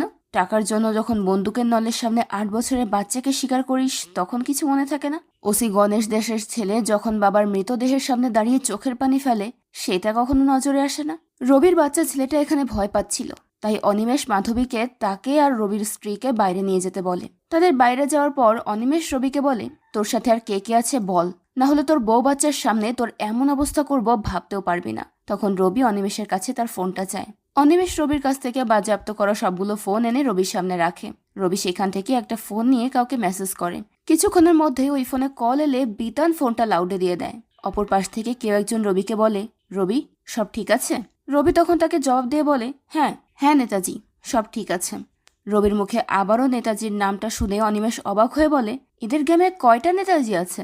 আর রবি যদি আসল নেতাজি না হয়ে থাকে তাহলে এটা আবার কে? আসলে অনিমেষ এতদিন যাকে নেতাজি হিসেবে ভাবছিল সে আসল নেতাজি নয়, আসল নেতাজি অন্যজন। রবিও তার সাথেই কাজ করত। অনিমেষ ইশারায় রবিকে তার পরবর্তী প্ল্যান সম্পর্কে জিজ্ঞেস করতে বলে। নেতাজি রবিকে কয়েকদিনের জন্য লুকিয়ে পড়তে বলে। ফোন কাটার পর অনিমেষ বিতানকে এই নেতাজির নাম্বারের লোকেশন ট্র্যাক করতে পাঠিয়ে দেয় আর রবিকে জিজ্ঞেস করে যে কে এই নেতাজি, কিন্তু রবি বলে সে জানে না। অনিমেষ বারবার জিজ্ঞেস করা সত্ত্বেও রবি তাকে বলতে রাজি হয় না, যার ফলে অনিমেষ রবিকে অনেক টর্চার করতে শুরু করে। এরপর রবির অ্যারেস্ট হওয়ার বিষয়টা নিউজে বলা হয়। গুরু নির্ঝরের সঙ্গে বসে নিউজটা দেখছিল, সেখানেও নেতাজির কথা উল্লেখ করা হচ্ছিল। নির্ঝর সেটা দেখে একটা লোককে কল করে জিজ্ঞেস করে কে এই নেতাজি। লোকটা তখন বলে, নেতাজি মানেই নেতাজি। এটা শুনে নির্ঝর বলে ওঠে, এই দুনিয়াতে আর কত নেতাজি আছে? নির্ঝর ওই লোকটাকে বলে আমাদের লোক যারা জেলে আছে তাদেরকে দিয়ে ওই নেতাজিকে মেরে ফেলতে বলো আর সুবোধের সঙ্গে কথা বলো। তাদের এই কথোপকথন সব গুরু সেখানে বসে শুনছিল। নির্ঝর তাকে তার জন্য মদ বানাতে বলে। ওদিকে বিতান অনিমেষকে জানায় যে ইনিশিয়াল ট্র্যাক করে আমরা জানতে পেরেছি ডাকাতরা আনভেরিফাইড সিম ইউজ করেছে আর একাধিক সিম ইউজ করছিল। সেখান থেকে ওই ক্রিমিনালগুলো আপনাকে ফোন করেছিল, কিন্তু রবির ফোন থেকে আমরা নতুন একটা নাম্বার পেয়েছি। তার মধ্যে একটা নাম্বার ওই নতুন নেতাজির। নাম্বারটা ইন্টারন্যাশনাল। কল দেখে মনে হবে আমেরিকা বা লন্ডন থেকে কল আসছে। অনিমেষ তাকে জিজ্ঞেস করে, এসব করে কি লাভ? বিতান বলে, তারা নিজেদের লোকেশন হাইড করতে পারবে, মানে তারা একই জায়গায় বসে আলাদা আলাদা লোকেশন সুইচ করে কল করবে, কিন্তু আপনি তাদেরকে ধরতে পারবেন না। অনিমেষ বলে, এটা কিভাবে সম্ভব? বিতান জানায়, এটা তখনই সম্ভব যখন তাদের কাছে প্রফেশনাল কল সেন্টারের মতো আইভিআর সিস্টেম থাকবে। তারা ভিপিএন চেঞ্জ করে আলাদা আলাদা লোকেশন থেকে কল করবে, কিন্তু আপনি বুঝতেও পারবেন না। বিতান আরও বলে, আমি কলটা ট্রেস করেছি, এটা দমদম সেন্ট্রাল জেল থেকে এসেছে। জেলের ভেতর থেকে ওই নেতাজি রবিকে কল করেছিল, আর লোকটার নাম পুল্লু গুপ্তা। 2022 সাল থেকেই জেলে আছে। দামিয়ান্তি অনিমেষকে জানায় যে এই পুল্লু গুপ্তাকে এই 2022 সালে জেলে আনা হয়। ওরা বড়সড় একটা ক্রাইম করে পালাচ্ছিল। এরপর বাসন্তীর ওখানে একটা বিয়ে বাড়িতে ঢুকে সদ্য বিবাহিত দম্পতিকে খুন করেছিল। অনিমেষ বলে, এই পুল্লু গুপ্তার জায়গাটা একটু ভালোভাবে দেখতে হবে। এরপর অনিমেষ পুল্লুর সঙ্গে দেখা করতে দমদম সেন্ট্রাল জেলে যায়। এখানে আমরা পুল্লু গুপ্তাকে অনেক ভিআইপি ভাবে থাকতে দেখি। এই জেলখানা পুরোটাই পুল্লুর নিয়মে চলতো। সেখানকার জেলার মিস্টার খাড়াও পুল্লুর সাইডে ছিল। অনিমেষ পুল্লুর সাথে দেখা করতে চাইলে মিস্টার খাড়া তাকে পুল্লুর কাছে নিয়ে আসে। অনিমেষ পুল্লুকে জিজ্ঞেস করে, রবিকে তুই কল করেছিলি? পুল্লু সেখানে থাকা তার এক লোককে জিজ্ঞেস করে, আচ্ছা আমি কি কাল রাতে রবিকে কল করেছিলাম? ওই লোকটা তখন বলে, না তো নেতাজি। অনিমেষ তখন বলে, তাহলে তুই নেতাজি? পুল্লু বলে, হ্যাঁ আমিই নেতাজি, আবার আমি নাও হতে পারি। এখানে অনেক নেতাজি আছে, কিন্তু আপনি কাকে খুঁজছেন সেটা বলুন। অনিমেষ তখন বলে, নেতাজি নাম নিয়ে বিভিন্ন সোনার দোকানে ডাকাতি করা হয়েছে। এটা শুনে পুল্লু বলে, এইসব আমি করেছি, রবি করেছে, এই জেলে অনেকে এসব কাজ করে। অনিমেষ জিজ্ঞেস করে যে এই নেতাজি নামের পেছনে লুকানোর প্রয়োজন কেন হলো? পুল্লু বলে, পাবলিক আর পুলিশকে বোকা বানানোর জন্য একটা নাম তো থাকতেই হবে, আর দেশের মানুষকে বোকা বানানোর জন্য নেতাই পারফেক্ট, তাই আমিও নেতা হয়েছি। অনিমেষ বলে, তার মানে এই কোড নামের পেছনে আরো অনেক নাম আছে? পুল্লু বলে, আমি তো সেটাই আপনাকে বলছি। অনিমেষ পুল্লুর কাছে ওই নামের লিস্ট চায়, কিন্তু পুল্লু তাকে বলে, এসব জানা আপনার জন্য ঠিক হবে না। পুল্লু অনিমেষকে তার স্ত্রীর ব্যাপারে জিজ্ঞেস করে আর তার স্ত্রীকে কল করতে বলে। অনিমেষ জানায় যে এখানে সেলফোন আনা বারণ আছে। পুল্লু তাকে বলে, এই জেল তার নিয়মে চলে। এরপর পুল্লু তার ফোনটা দিয়ে অনিমেষের স্ত্রীকে ভিডিও কল করে। অনিমেষের স্ত্রী কলটা রিসিভ করে অনিমেষকে বলে, তুমি কার নাম্বার থেকে কল করেছো? অনিমেষ তাকে মিথ্যে বলে দেয় যে এটা তার ফ্রেন্ডের নাম্বার। অনিমেষ তার স্ত্রী আর ছেলে বোনের সঙ্গে কথা বলে দেখে যে তারা ঠিকঠাক আছে কিনা। এমন সময় পেছন থেকে একটা লোককে দেখা যায়, যে কিনা তাদের বাড়িতে মশা মারার স্প্রে দিতে এসেছিল। লোকটাকে দেখে অনিমেষ বুঝতে পারে যে ওটা পুল্লুর লোকই ছিল। এসব দেখে অনিমেষ একটু চিন্তায় পড়ে যায়। পুল্লু তখন অনিমেষকে বলে, রবিকে আপনি বাড়ি থেকে তুলে আনতে পেরেছেন, আর আমি আপনার বাড়িতে ঢুকতে পারবো না? অনিমেষ তখন তাকে বলে যে ফ্যামিলিকে এর থেকে দূরে রাখো। পুল্লু বলে, আপনাদের গুলি করতে পারমিশন লাগে, কিন্তু আমাদের যখন মুড হয় তখনই আমরা গুলি করি। অনিমেষ এতে কিছুটা ভয় পেয়ে যায়, যা দেখে জেলের সবাই হাসতে শুরু করে। অনিমেষ চিন্তিত হয়ে তার বাড়িতে চলে যায়। বাড়িতে সে তার স্ত্রী আর ছেলেকে দেখে কিছুটা নিশ্চিন্ত হয়। অনিমেষ ইন্দ্রাণীকে এই ব্যাপারে কিছুই জানায় না, তবে ইন্দ্রাণী তাকে চিন্তিত দেখে বুঝতে পারে কিছু একটা হয়েছে। এজন্য সে এই ব্যাপারে অনিমেষকে জিজ্ঞেস করে, কিন্তু অনিমেষ তাকে সত্যিটা বলতে চায় না। তার স্ত্রী বুঝতে পারে অনিমেষ কিছু একটা লুকাচ্ছে। অনিমেষ তখন তাকে মিথ্যে বলে যে, আমি ভাবছি বাড়িতে দুজন সিকিউরিটি গার্ড রাখবো। ইন্দ্রাণী বলে, একদম না, আমি শুধু একটা সাধারণ জীবন চাই, আমাকে এসবের মধ্যে জড়িও না। অনিমেষ বলে, যদি অন্য কেউ জড়িয়ে ফেলে তাহলে কি করব? ইন্দ্রাণী তখন বলে, কেন তুমি? তখন ইন্সপেক্টর বাদল অনিমেষকে কল করে জানায় যে রবির ফ্যামিলিকে ছেড়ে দেওয়া হয়েছে। বাদল অনিমেষকে পুল্লুর ব্যাপারে জিজ্ঞেস করলে অনিমেষ বলে, পুল্লুকে ভাঙা কঠিন হবে। শুধু রবি আর পুল্লুই নয়, আমার মনে হয় এখানে বড় কোনো মাথা আছে, যাকে আমরা ধরতে পারছি না। পরদিন আমরা নির্ঝরকে একটা জায়গায় দেখতে পাই। নির্ঝর খোলা ময়দানে পটি করতে ব্যস্ত ছিল, আর তার ফোনটা ছিল গুরুর কাছে। নির্ঝরের ফোনে কল এলে নির্ঝর গুরুকে তার কলটা রিসিভ করতে বলে। গুরু কল ধরলে ওপাশ থেকে সুবোধ বলে, আপনাকে যে হুমকি দিচ্ছিল তার নাম পুল্লু, আর তার একজন পার্টনার আছে যার নাম রাজু, সেই আপনার সঙ্গে গুরুর নামে কাজ করছে। এখানে গুরুর আসল নাম জানা যায়। সুবোধ গুরুর নিউজটা নির্ঝরকে দিতে চেয়েছিল, কিন্তু গুরুই যে তার কলটা রিসিভ করেছে এটা সে বুঝতেও পারে না। গুরু তখন তার পার্টনার পুল্লুকে কল দিয়ে জানিয়ে দেয় যে জেলখানা থেকে কেউ সবকিছু লিক করছে, তুই ভেতর দিকটা সামলা, আমি বাইরের দিকটা সামলে নিচ্ছি। এখান থেকে জানা যায় যে গুরু ওরফে রাজু প্ল্যান করে নির্ঝরের সঙ্গে যুক্ত হয়েছিল, যাতে সে নির্ঝরের কর্মকাণ্ডের ব্যাপারে সবকিছু জানতে পারে। কিছুক্ষণ পর নির্ঝর তার ফোনটা গুরুর থেকে নিয়ে নেয় এবং তার গাড়িতে গিয়ে সুবোধকে কল করে। নির্ঝর সুবোধের থেকে গুরুর সত্যিটা জানতে পেরে তাকে মারার জন্য গাড়ি থেকে নামতে যায়। ঠিক সেই মুহূর্তে গুরু নির্ঝরের মাথায় গুলি করে তাকে মেরে ফেলে। সে নির্ঝরের সমস্ত গার্ডদেরকেও মেরে ফেলে। এরপর গুরু নির্ঝরের লাশের কাছে গিয়ে বলে, তোকে নেতাজি কে বানিয়েছে? তুই তো গুলি থেকে নিজেকেই সেভ করতে পারিস না। গুরু নির্ঝরের হাত থেকে সমস্ত আংটি আর ঘড়ি খুলে নেয় আর বলে, আমি আসল নেতাজি। এখান থেকে সিন ফ্ল্যাশব্যাকে যায়, আর আমাদেরকে রাজুর সব প্ল্যানিং দেখানো হয়। রাজু অনেক লোককে নিয়ে বিভিন্ন জায়গায় গহনার দোকানে ডাকাতির প্ল্যান করছিল। রাজুর প্ল্যান অনুযায়ী সব ছেলেরা শহরের বিভিন্ন গহনার দোকানে ডাকাতি করে। সিন প্রেজেন্টে আসে। রাতের বেলা নির্ঝরের লাশ ইনভেস্টিগেশন করার জন্য অনিমেষ তার টিমকে নিয়ে ক্রাইম সিনে আসে। সেখানে মিডিয়ার লোকের অনিমেষকে জিজ্ঞেস করে, যেখানে পলিটিশিয়ানরাই সেফ নয় সেখানে সাধারণ মানুষ কিভাবে সেফ থাকবে? আমরা কি পশ্চিমবঙ্গ থেকে চলে যাব? অনিমেষ তখন বলে, কিছু আপদ বিদায় হলে পশ্চিমবঙ্গেরই ভালো হবে। এটা বলে অনিমেষ মিডিয়ার লোকের থেকে পাশ কাটিয়ে দময়ন্তী আর বাদলের কাছে আসে। দময়ন্তী তাকে জানায় যে এটা প্রি প্ল্যান্ড মার্ডার। বাদল বলে, আমার কাছে মনে হচ্ছে এতে নির্ঝরের ওই পিয়ে গুরুর হাত আছে, তাকে ট্রেস করা যায়নি আর ড্রাইভারও মিসিং। দময়ন্তী জানায় যে সে নির্ঝরের ড্রাইভারের ফোন ট্রেস করেছে। অনিমেষ দময়ন্তীকে নির্ঝরের সমস্ত কল রেকর্ডও বের করতে বলে। গীতা তখন অনিমেষকে কল করে বলে, নির্ঝরের খুনের জন্য অপোজিশন অনেক ক্ষেপে গেছে, তারা পুলিশকে ব্লেম করছে, তারা সবাই হেডকোয়ার্টারের সামনে ভিড় করেছে। তুমি দ্রুত নেতাজিকে নিয়ে এসো, নাহলে আমাকে রিজাইন করতে হবে। ইন্সপেক্টর করালি এসে অনিমেষকে জানায় যে গুরুর ফোনটা ট্র্যাক করা গেছে। অনিমেষ, করালি, বাদল আর দাময়ন্তীকে নিয়ে গুরুর লোকেশনে পৌঁছে যায়, কিন্তু তাদের পৌঁছানোর আগেই সেখান থেকে গুরু পালিয়ে গিয়েছিল, যার কারণে অনিমেষ তার টিমকে আশেপাশের লোকাল লোকেদের সঙ্গে কথা বলতে বলে। তখন সেখানে থাকা একটা ব্যাগের ভেতর একটা ফোন বেজে ওঠে। অনিমেষ ব্যাগ থেকে ফোনটা বের করে রিসিভ করলে ওপাশ থেকে গুরু অনিমেষকে বলে, আপনি আমাকে খুঁজছেন? এদিকে আমি তো আপনাদের আড্ডা এসে বসে আপনাদের জন্য অপেক্ষা করছি। এটা বলেই গুরু ফোনটা কেটে দেয়। অনিমেষ তখন দ্রুত বিতানকে ফোন করে গুরুর নাম্বারটা সেন্ড করে এবং তার লোকেশনটা ট্রেস করতে বলে। বিতান লোকেশন ট্রেস করে দেখে ওই নাম্বারটা তাদের অফিসের লোকেশনেই দেখাচ্ছে। অনিমেষ বুঝতে পারে যে গুরু তাদের অফিসেই আছে। অনিমেষ দ্রুত সবাইকে নিয়ে গুরুকে ধরার জন্য তাদের অফিসের দিকে যেতে থাকে। অফিসে বিতান একা ছিল। সে গুরুকে খোঁজার জন্য কম্পিউটার রুম থেকে বের হয়। তখন গুরু তার সামনে চলে আসে। গুরু তাকে বলে, ভাবছেন এখানে কিভাবে এলাম? যেভাবে আপনারা আমাদের খুঁজে বের করেছেন ঠিক সেইভাবে আমিও আপনাদেরকে খুঁজে বের করেছি। বিতান তাকে বলে, খুব ভালো করেছিস, তোর বন্ধু এখানেই আছে। এটা বলে বিতান গুরুকে মারতে শুরু করে। তখন গুরুও বিতানের ওপর অ্যাটাক করে দেয়। এখানে তাদের দুজনের মধ্যে তুমুল যুদ্ধ হয়। বিতান গুরুর শক্তির সঙ্গে কোনোভাবেই পেরে উঠছিল না। তাদের মারামারির সময় মাধবী সেখানে চলে আসে। মাধবী গুরুকে দেখে চিনতে পেরে যায় যে সেদিন গুরুই টিফিন ব্যাগের মধ্যে বোমা দিয়েছিল, যার কারণে সুন্দরবনের ওই ব্লাস্টটা হয়েছিল। মাধবীও বুঝে যায় এটাই আসল নেতাজি, যার কারণে সেও গুরুর সঙ্গে ফাইট করতে থাকে। গুরু তখন মাধবীকে জোরে ধাক্কা দিলে মাধবীর মাথাটা ফেটে যায় এবং সে অজ্ঞান হয়ে যায়। এরপর গুরু আবার বিতানকে মারতে শুরু করে। মারামারির এক পর্যায়ে বিতানের প্লাস্টিকের পাটা খুলে গুরুর হাতে চলে আসে। এখান থেকে জানা যায় সুন্দরবনের এই ব্লাস্টে সেদিন বিতানের এক পা উড়ে গিয়েছিল। এরপর থেকেই বিতান প্লাস্টিকের পায়ের সাহায্যে চলাচল করত, আর এই বিষয়টা আজ পর্যন্ত কেউ জানতে পারেনি। প্লাস্টিকের পা খুলে যাওয়াতে বিতান অনেক দুর্বল হয়ে পড়ে। তবুও সে তার সমস্ত শক্তি দিয়ে গুরুকে মোকাবেলা করতে থাকে, কিন্তু গুরু বিতানকে সহজেই ঘায়াল করে ফেলে। এরপর গুরু অনবরত বিতানের প্লাস্টিকের পা দিয়ে তার মাথায় আঘাত করতে শুরু করে, যার ফলে বিতান সেখানেই মারা যায়। গুরু বিতানকে মেরে সেখান থেকে পালিয়ে যায়। সে বেরিয়ে যাওয়ার কিছুক্ষণের মধ্যেই অনিমেষ, বাদল, করালি আর দাময়ন্তীকে নিয়ে সেখানে চলে আসে। সেখানে পড়ে থাকা বিতানের নিথর দেহ দেখে সবাই ভীষণ কষ্ট পায়। বিতানের সঙ্গে তাদের অনেক ভালো স্মৃতি ছিল। তারা সবাই সেই স্মৃতিগুলোকে মনে করে ভীষণ ভেঙে পড়ে। দাময়ন্তী ফ্রাস্ট্রেটেড হয়ে চিৎকার করে অনিমেষকে বলে, পুলিশ হয়ে আমরা নিজেদের লোককেই বাঁচাতে পারছি না, তাহলে বাইরের মানুষের প্রোটেকশন কিভাবে দেব?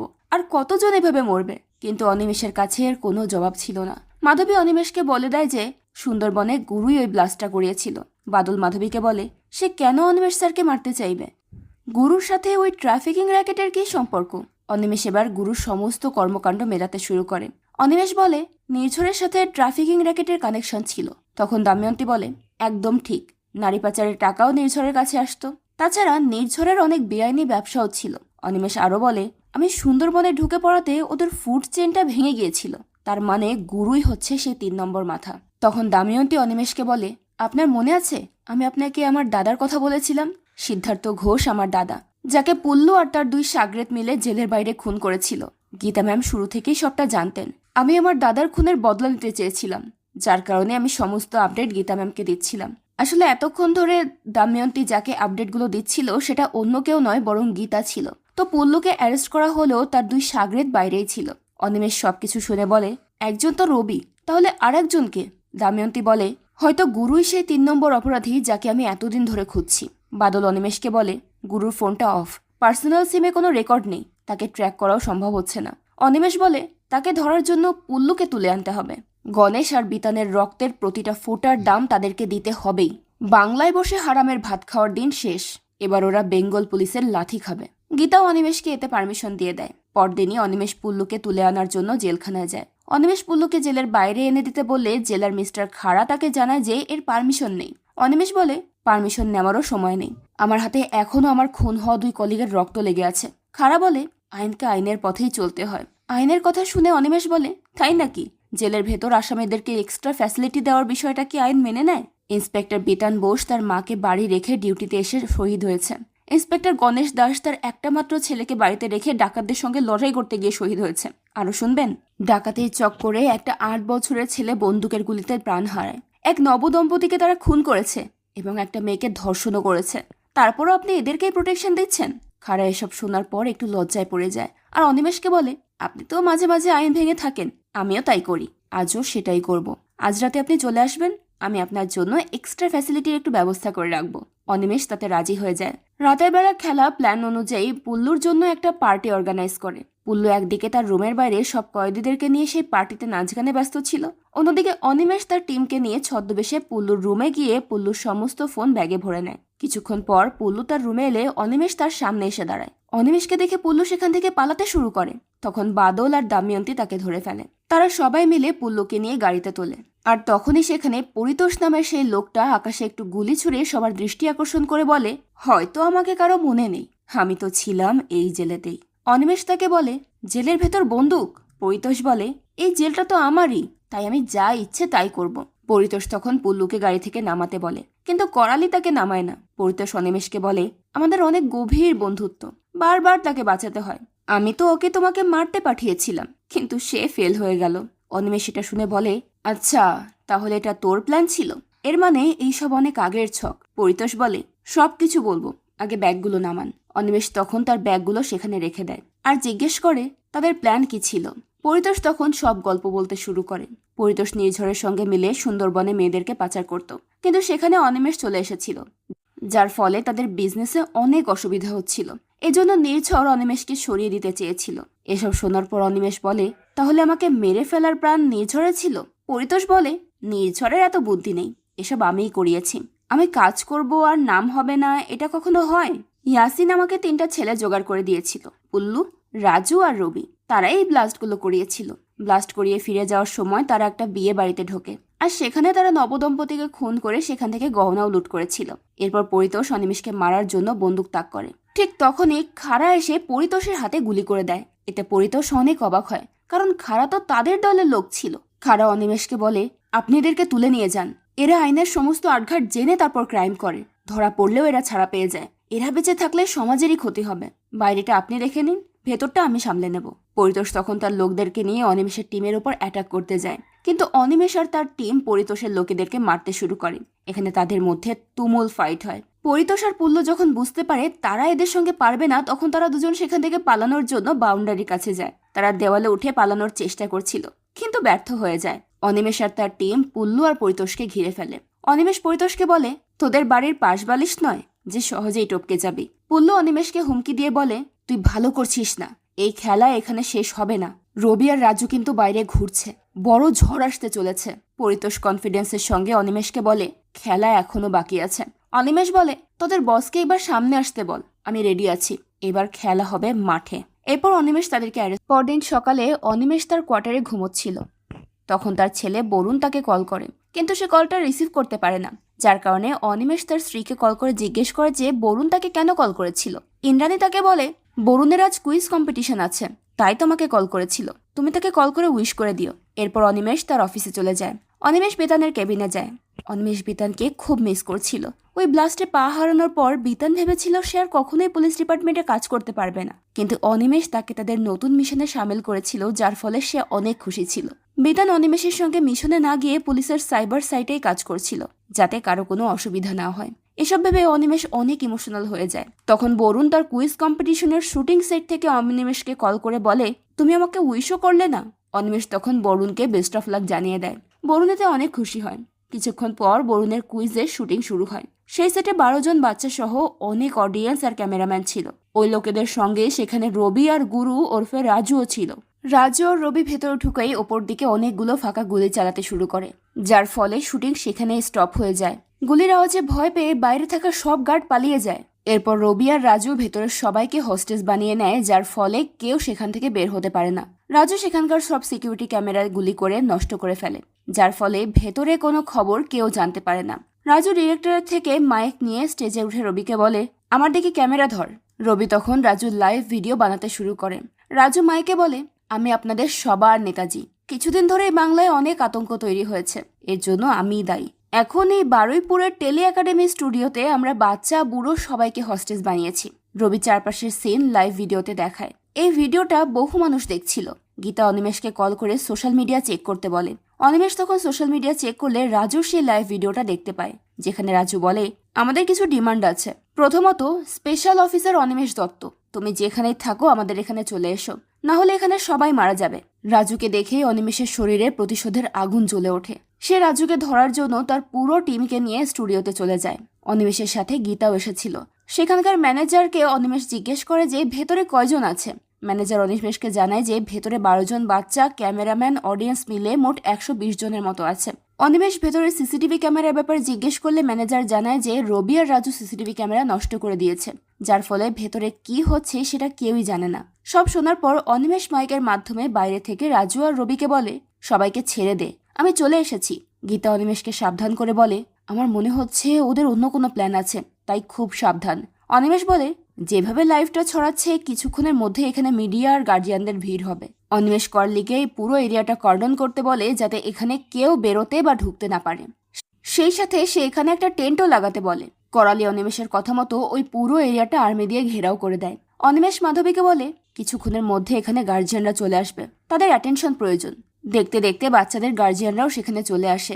অনিমেষের কথা মতো মাধবী ওই গার্জিয়ানদেরকে সামলাতে থাকে। অনিমেষ ম্যানেজারকে বলে, আমরা এই ফ্লোরের একটা নকশা চাই। ম্যানেজার তখন তাকে ওই ফ্লোরের একটা নকশা এনে দেয়। কিছুক্ষণ পর সেখানে বিচলিত হয়ে অনিমেষের স্ত্রীও চলে আসে। ইন্দ্রাণী বরুণের জন্য অনেক অস্থির ছিল। অনিমেষ তাকে সামলে নেয়। মিডিয়ার লোকেরাও সেখানে ভিড় করে নিউজ কভার করছিল।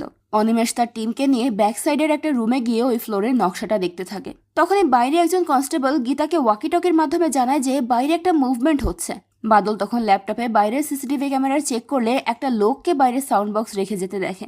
ওই সাউন্ড বক্সের মাধ্যমে রাজু অনিমেষকে ওয়েলকাম জানায়।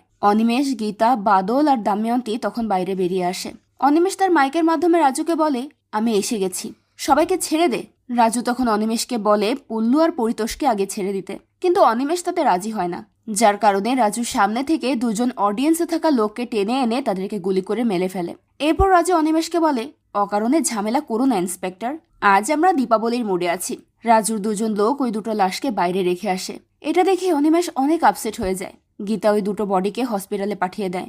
এরপর সে মাইকে রাজুকে বলে, আমার কথা মন দিয়ে শোনো, আর কোনো হস্টেজের ক্ষতি করো না, আমরা বসে কথা বলবো। কিন্তু রাজু তার কোনো কথাই শুনতে রাজি হয় না। সে তাদেরকে হুমকি দিয়ে বলে, পরিতোষ আর পুল্লুকে এখানে চাই, নাহলে আধা ঘন্টা পর পর দুটো করে লাশ পাবে। গীতা অনিমেষকে বলে, আমার মনে হয় তাদের কথা শুনেই এখন এগোনো ভালো হবে। অনিমেষ তখন রাজুকে বলে, ঠিক আছে, আমি পুল্লু আর পরিতোষকে ছেড়ে দিচ্ছি, তুই আগে সবাইকে ছেড়ে দে। রাজু বলে, আমরা পুলিশের কথা শুনি না, আমরা শুধু নিজেদের কথাই শুনি। আরও একটা কথা, আমরা কিন্তু কারোর কথায় বিশ্বাসও করি না। আমরা কি আবার কোনো নতুন নমুনা দেখাবো?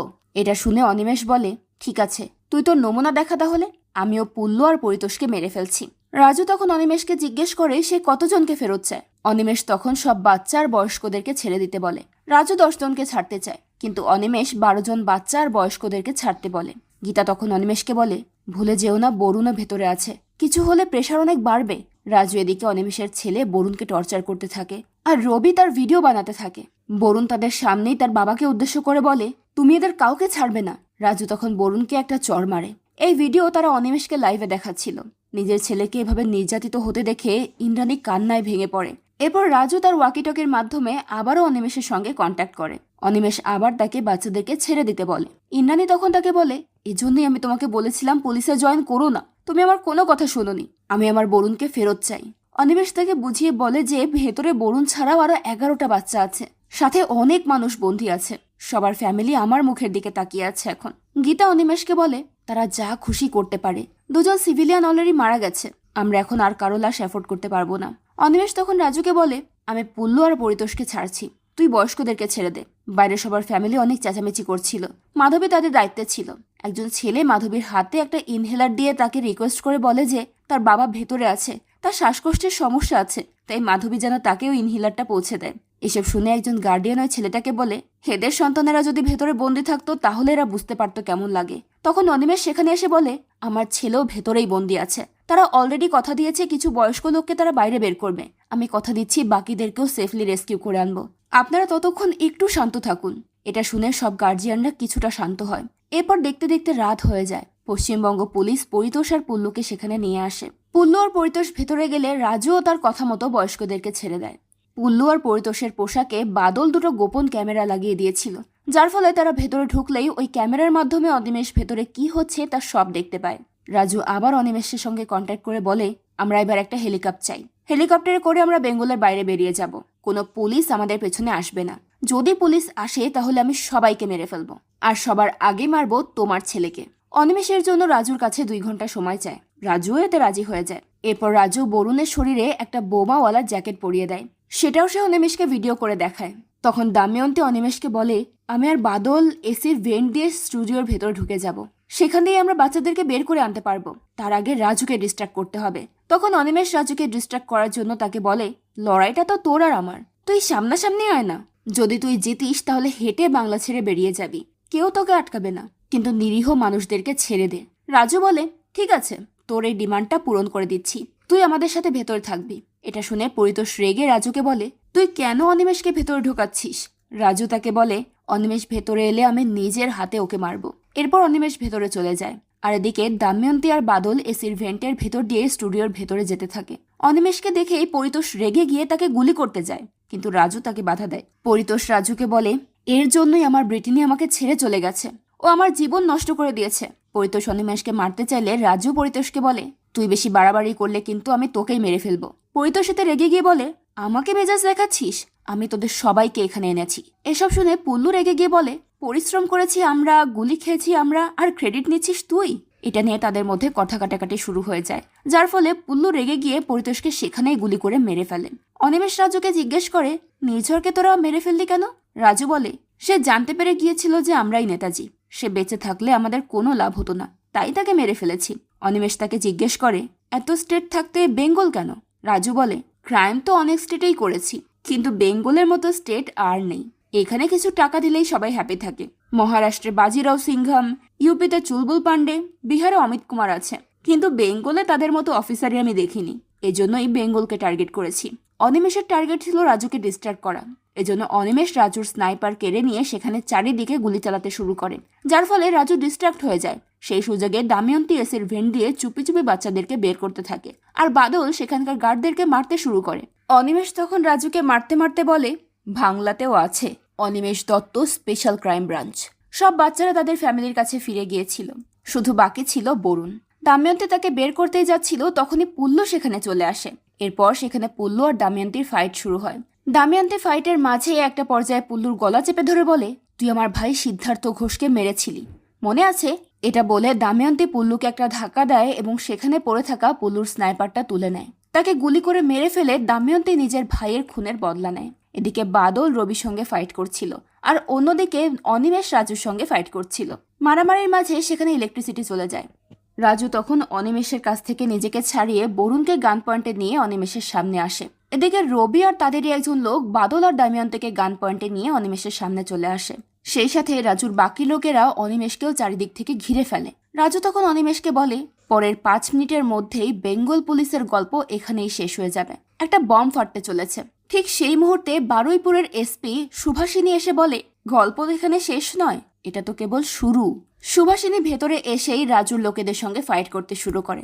সুভাষিনী অনিমেষের কাছে এসে বলে, এসব কি স্যার? আমার পাড়ায় এসে পার্টি করছেন আর আমাকেই জানাননি? আমি আপনার কত বড় ফ্যান আপনি জানেন? অনিমেষ সুভাষিনীকে বলে, আপনি কোন থানার? হ্যাঁ, নাম ঠিকানা লিখে যাবেন, পরের বার আমি কার্ড দিয়ে আপনাকে ইনভাইট করব। সুভাষিনী নিজের পরিচয় দিয়ে বলে, আমি এসপি সুভাষিনী জোয়ারদার, বারুইপুর থানা। সুভাষিনী রাজু আর রবিকে বলে, সোশ্যাল মিডিয়ায় অনেক খেলা দেখিয়েছিস, এবার আয়, তোদের চোখ আর জিভ উপড়ে ফেলি। রবি আর রাজু তখন সুভাষিনীর দিকে ছুটে আসতে থাকে। সুভাষিনী একাই তাদের সঙ্গে মোকাবেলা করতে শুরু করে। দময়ন্তী ওদিকে বরুণের বমটা ডিফিউজ করার চেষ্টা করছিল। অনিমেষ দময়ন্তীকে বলে, এটা ডিফিউজ করার কোনো দরকার নেই। অনিমেষ বরুণের শুরু থেকে বমের জ্যাকেটটা খুলে নেয়। দময়ন্তী তখন বরুণকে নিয়ে বাইরে বেরিয়ে যায়। এরপর অনিমেষ সুভাষিনীর সঙ্গে হাতে হাত লাগিয়ে রাজু আর রবিকে মারতে শুরু করে। সবশেষে অনিমেষ রাজুর গায়ে ওই বম লাগানো জ্যাকেটটা পরিয়ে রাজু আর রবি দুজনকেই সেখানে দড়ি দিয়ে বেঁধে সেখান থেকে চলে আসে। তাদের টিম সেখান থেকে বের হওয়া মাত্রই সেখানে বিশাল একটা বম ব্লাস্ট হয়। অনিমেষ সেখান থেকে সবাইকে উদ্ধার করতে সফল হয়, আর নেতাজির চ্যাপ্টার সেখানেই ক্লোজ হয়ে যায়। আর এরই মধ্য দিয়ে এই গল্পটাও এখানেই শেষ হয়। তো গল্পটা আপনাদের কাছে কেমন লাগলো সেটা অবশ্যই কমেন্ট করে জানাবেন। আমি যদি বলি তো আমার কাছে গল্পটা অসাধারণ লেগেছে। আপনারা কিন্তু নিজেদের মতামত কমেন্ট করে জানাতে ভুলবেন না। দেখা হবে পরের ভিডিওতে। আজকের মতো বিদায় নিচ্ছি। আল্লাহ হাফেজ।